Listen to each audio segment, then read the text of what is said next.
Hello guys, നമ്മൾ ഇന്ന് നോക്കാൻ പോകുന്നത് കീം 2024ൻ്റെ മെക്കാനിക്കൽ എഞ്ചിനീയറിങ്ങിൻ്റെ കീം 2023ലെ കട്ട് ഓഫാണ്.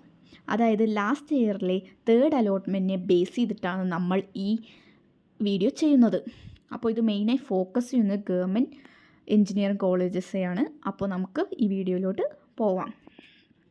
ആദ്യം നമ്മൾ CET ആണ് നോക്കാൻ പോകുന്നത്. CETയിൽ 4K ആണ് ലാസ്റ്റ് റാങ്ക് മെക്കാനിക്കൽ എഞ്ചിനീയറിങ്ങിന് വന്നിരിക്കുന്നത്.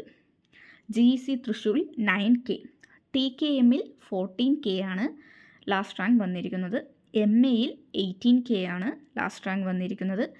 RITയിൽ 20K ആണ് ലാസ്റ്റ് റാങ്ക് മെക്കാനിക്കലിന് വന്നിരിക്കുന്നത്. NSSൽ 21K, GEC വയനാടിൽ 30K. എക്സാക്റ്റ് ആയിട്ടുള്ള ലാസ്റ്റ് റാങ്ക് നമുക്ക് ലഭിച്ചിട്ടില്ല.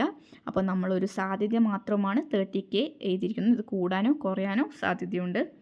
GEC കണ്ണൂരിലും 21K ആണ് ലാസ്റ്റ് റാങ്ക്. GEC പാലക്കാടിൽ 20K ആണ് ലാസ്റ്റ് റാങ്ക് വന്നിരിക്കുന്നത്.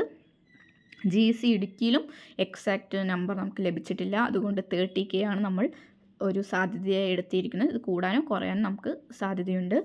അപ്പോൾ ഇത് ജനറൽ കാറ്റഗറീൻ്റെ റാങ്ക് ലിസ്റ്റാണ്.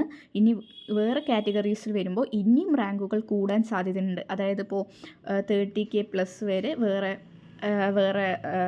വേറെ കാറ്റഗറിക്ക് ലഭിക്കാൻ സാധ്യതയുണ്ട്. അപ്പോൾ നമ്മൾ ഇതിനു മുമ്പ് 4 വീഡിയോസ് ചെയ്തിട്ടുണ്ട് ഓരോ ബ്രാഞ്ചസിൻ്റെയും. ആ വീഡിയോ കാണാത്തവർ അതും കൂടി കാണുക.